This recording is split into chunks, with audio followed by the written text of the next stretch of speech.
Nasze zdrowie to rezultat wielu czynników, a jednym z kluczowych elementów są nawyki, które praktykujemy na co dzień. To, co robimy regularnie, kształtuje naszą kondycję fizyczną i psychiczną. Stąd ważne jest, aby być świadomym wpływu naszych codziennych praktyk na ogólny stan zdrowia. Unikanie szkodliwych nawyków może znacząco wpłynąć na naszą jakość życia. Dlatego też w telegraficznym skrócie podam dziś Państwu listę szkodliwych praktyk, które wielu z nas są niestety bliskie i których warto się wystrzegać. Problem, o którym w ostatnim czasie mówi się coraz częściej, to brak równowagi pomiędzy pracą zawodową a życiem prywatnym. W skrócie mogę powiedzieć, że przepracowywanie się sprawia, że dochodzi w naszym ciele m.in. do uwalniania zbyt dużych ilości hormonów takich jak kortyzol, adrenalina i noradrenalina. Szczególnie dotyczy to oczywiście sytuacji, gdy nasza praca nie jest zarazem naszym hobby i pasją. Literatura fachowa dowodzi, że skutkiem spędzania zbyt wielu godzin w pracy, rzędu powyżej 50-55 godzin tygodniowo, jest większe ryzyko zawału mięśnia sercowego, choroby wieńcowej, udaru mózgu, pogorszenie jakości snu, pojawienie się stanów depresyjnych i lęków, a także przewlekłego zmęczenia. Jako ciekawostkę powiem, że według towarzystw naukowych w 2016 roku zmarło na świecie ponad 700 000 osób z powodu chorób układu krążenia związanych ze zbyt długą pracą. Skoro mowa o pracy, to od razu też powiem, że nawykiem istotnie niszczącym nasze zdrowie jest zbyt długie przebywanie w pozycji siedzącej, m.in. właśnie podczas pracy, choć problem ten dotyczy również czasu wolnego. Eksperci potwierdzili, że pozostawanie niemal w bezruchu przez dłuższy czas skutkuje osłabieniem kości, dwukrotnie wyższym ryzykiem rozwoju sarkopenii, czyli zmniejszeniem masy i siły mięśni, które postępuje wraz z wiekiem, jak również zwiększa zachorowalność na raka jelita grubego, prostaty i piersi, a także chorobę wieńcową, zawał serca, miażdżycę, udar mózgu, depresję, cukrzycę typu 2 i nadwagę oraz otyłość. Aby nieco złagodzić ten problem, dobrze jest robić sobie krótką przerwę co około pół lub 1 godzinę, którą wystarczy wykorzystać na wykonanie np. kilku skłonów czy chociaż przejście się po pokoju. Gdyby chcieli Państwo posłuchać więcej na ten temat, to teraz w prawym górnym rogu ukazał się odsyłacz do filmu, w którym omawiam wszystko co najważniejsze, jeśli chodzi o siedzący tryb życia oraz co możemy w związku z tym zrobić. Na nasze zdrowie negatywny wpływ ma również izolacja społeczna, czyli brak kontaktu z innymi ludźmi. Oczywiście każdy z nas ma nieco inne potrzeby, jeśli chodzi o utrzymywanie relacji z drugim człowiekiem. Niemniej należy wiedzieć, że wycofanie społeczne jest czynnikiem ryzyka wielu problemów zdrowotnych. Badacze udowodnili, że brak dobrych relacji społecznych zwiększa ryzyko choroby wieńcowej o 29% i udaru mózgu o 32%. Do tego rzadkie utrzymywanie kontaktów społecznych wiąże się z wyższym aż o 57% ryzykiem pojawienia się demencji. Z kolei najnowsza praca naukowa z 2023 roku pokazuje, że osoby izolujące się od kontaktów z innymi ludźmi umierają przedwcześnie częściej aż o 33%. Teraz chciałbym przejść do kolejnego punktu, który częściowo wiąże się też z izolacją społeczną. A mianowicie mam na myśli zbyt częste korzystanie z social mediów, takich jak Facebook, Twitter, Instagram czy TikTok, które niekiedy zastępują nam właśnie kontakty towarzyskie. Badacze wielokrotnie potwierdzili, że spędzanie wielu godzin na przeglądaniu social mediów ma negatywny wpływ na nasze zdrowie psychiczne. Wynika to m.in. z tego, że social media często promują idealizowane obrazy życia, co może prowadzić do porównywania się z innymi i poczucia niższej wartości. Ludzie często prezentują jedynie swoje najlepsze chwile, co może prowadzić do nieracjonalnych oczekiwań i presji społecznej. Do tego nawet takie kwestie jak otrzymywanie lajków czy komentarzy pod swoimi wpisami może wpływać na samoocenę i w przypadku osób, które zdobywają niewiele uwagi, może powodować to uczucie odrzucenia i braku akceptacji, co dalej przekłada się negatywnie na zdrowie. Dla przykładu, jedna z nowszych prac naukowych z 2022 roku pokazała, że spędzanie wielu godzin w mediach społecznościowych zwiększa ryzyko pojawienia się objawów depresyjnych aż o 60%. Nawykiem, który może nawet nieodwracalnie zniszczyć nasze zdrowie, jest regularne słuchanie głośnej muzyki. Naukowcy szacują, że nawet 1 miliard ludzi na świecie jest narażonych na utratę słuchu w przyszłości na skutek ekspozycji na głośną muzykę. Mam tu na myśli zarówno słuchanie muzyki korzystając z osobistych urządzeń typu smartfon, jak również na skutek częstego uczęszczania do głośnych miejsc, takich jak kluby, bary czy stadiony sportowe. Ponadto badacze wskazują, że słuchanie głośnej muzyki czy ogólnie przebywanie w hałasie sprzyja pojawieniu się szumów usznych oraz nadwrażliwości słuchowej, co oznacza, że zaczynamy doznawać nieprzyjemnego uczucia w uszach na skutek pojawienia się niezbyt głośnych dźwięków, które przez większość osób są dobrze tolerowane. Do tego praca naukowa z 2022 roku dowodzi, że osoby przewlekle narażone na hałas cechują się wyższym o 47% ryzykiem demencji. To, że palenie tytoniu jest szkodliwym nawykiem, wie chyba każdy. Jednak mało kto zdaje sobie sprawę z tego, jak niebezpieczne jest dla nas również tak zwane bierne palenie, czyli wdychanie dymu papierosowego przebywając w otoczeniu osoby palącej. Jeśli często mamy do czynienia z taką sytuacją, to niestety prędzej czy później odbije się to na naszym zdrowiu. Przeprowadzone badania pokazują wprost, że bierni palacze mają ponad dwukrotnie zwiększone ryzyko rozwoju przewlekłej obturacyjnej choroby płuc. Do tego obserwujemy u nich częstszą zapadalność na raka płuc i piersi, a także choroby sercowo-naczyniowe i cukrzycę. Mało tego, dotarłem do publikacji naukowej, w której jej autorzy napisali, że w 2004 roku ponad 600 000 zgonów na świecie było spowodowanych właśnie biernym paleniem. Tu wtrącę, że praktyczną wiedzą dzielę się również w moim darmowym newsletterze o zdrowiu, czyli porannym dzienniku zdrowia. Dziennik wysyłam od poniedziałku do piątku o 6 rano do porannej kawy lub herbaty i jest on na kilka minut czytania. Jeśli chcieliby się Państwo na niego zapisać, to zapraszam na www.doktorbartek.pl/dziennik. To, z czym często możemy spotkać się wśród znacznej części społeczeństwa, a co również wyrządza nam szkodę, to nadużywanie leków, przy czym mam tu na myśli głównie nadmierne stosowanie leków przeciwbólowych i antybiotyków.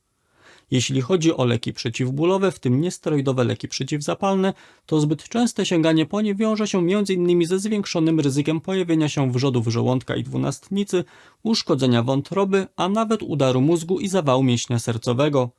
Gdyby chcieli Państwo posłuchać więcej o nadużywaniu leków przeciwbólowych, to teraz w prawym górnym rogu pojawił się odsyłacz do mojego filmu na ten temat. W przypadku zaś antybiotyków ich nadużywanie powoduje dwa istotne problemy. Po pierwsze, częste ich przyjmowanie powoduje rozwój oporności bakterii na te leki, czyli po pewnym czasie bakterie stają się bardziej odporne na działanie antybiotyków, co sprawia, że infekcje stają się trudniejsze do zwalczenia. Drugi problem to tak zwana dysbioza jelitowa. Należy bowiem wiedzieć, że antybiotyki zabijają nie tylko te szkodliwe, ale również pożyteczne bakterie, prowadząc do zaburzeń równowagi bakteryjnej w jelitach. To z kolei pociąga za sobą szereg negatywnych efektów zdrowotnych, o których wielokrotnie mówiłem w wielu swoich filmach. Podobnie jak w przypadku leków, tak również część z nas nadużywa suplementów diety i stosuje megadawki niektórych składników, co również należy uznać za niewłaściwy nawyk prowadzący do różnych problemów zdrowotnych. Dla przykładu, nadmiar magnezu sprzyja zaburzeniom pracy serca, a także osłabia nasze mięśnie. Z kolei zbyt duże ilości selenu prowadzą do selenozy, która objawia się zwiększoną łamliwością paznokci i nadmiernym wypadaniem włosów. Poza tym przesycenie ciała selenem zwiększa ryzyko rozwoju cukrzycy typu 2.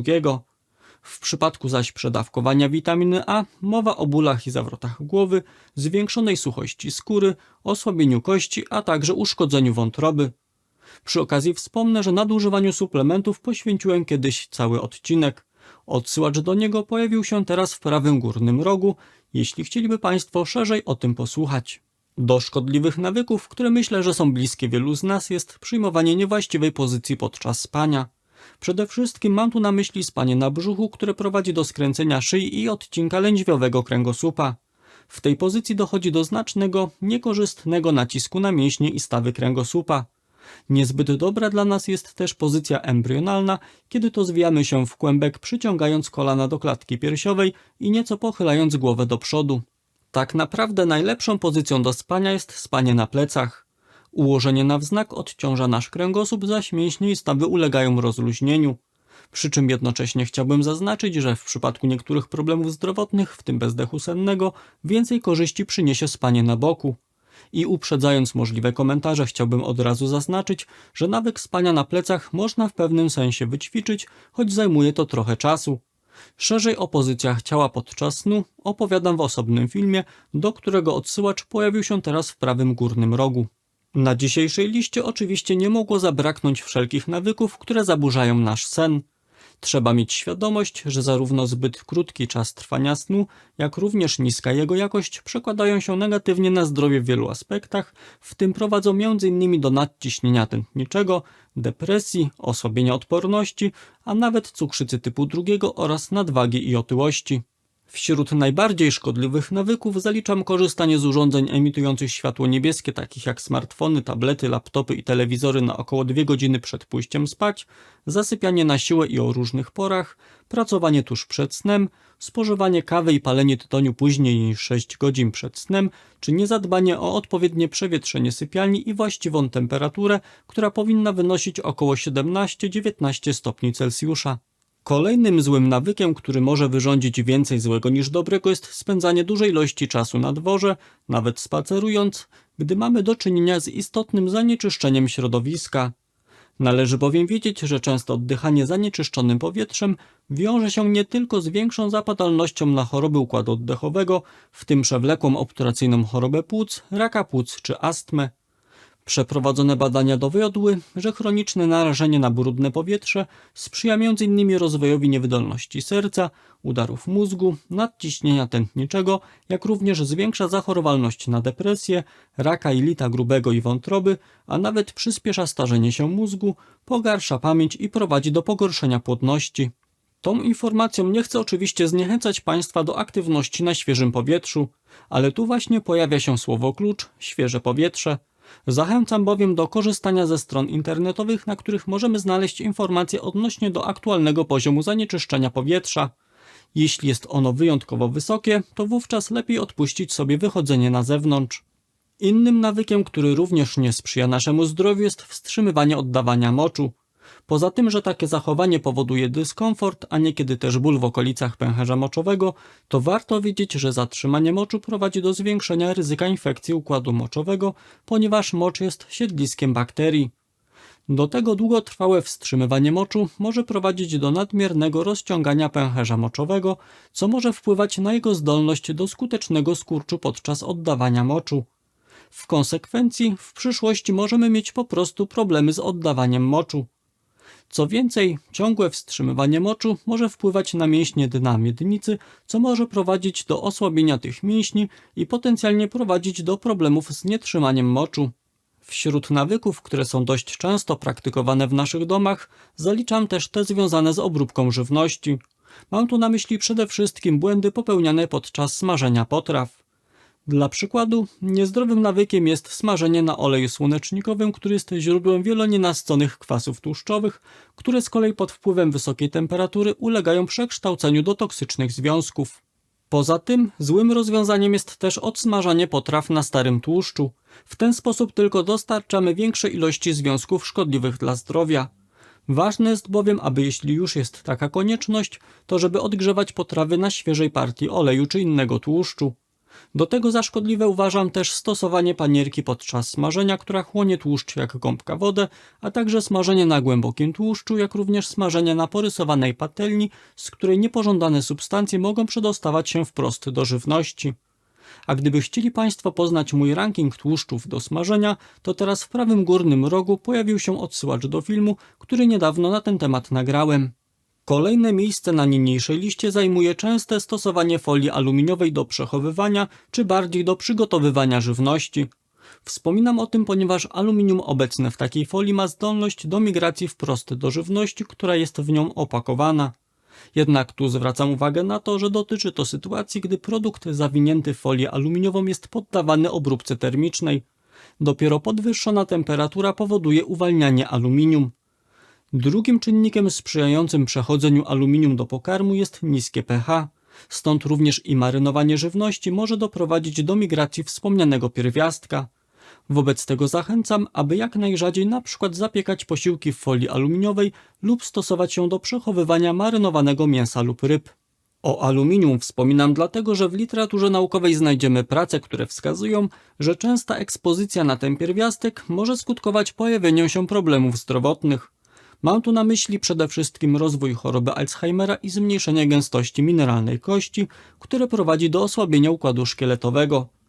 Dla zachowania rzetelności materiału muszę jednak zaznaczyć, że dotychczas badacze jednoznacznie nie wykazali, czy narażenie na aluminium z żywności może przełożyć się na konkretny efekt kliniczny. Wiedząc jednak, że pierwiastek ten ma pewną zdolność do gromadzenia się w naszym ciele, uważam, że jeśli jest możliwość, aby unikać kontaktu z nim, to warto z niej skorzystać. Wśród nawyków, które w mojej ocenie warto porzucić, a które są praktykowane przez wiele osób, jest regularne picie herbaty z plastikowych torebek. Naukowcy przeprowadzili badanie, w którym wykazali, że zaparzanie herbaty z takich torebek powoduje uwolnienie miliardów cząsteczek mikroplastiku, które spożywamy wraz z naparem i które to mają zdolność do gromadzenia się w naszym ciele.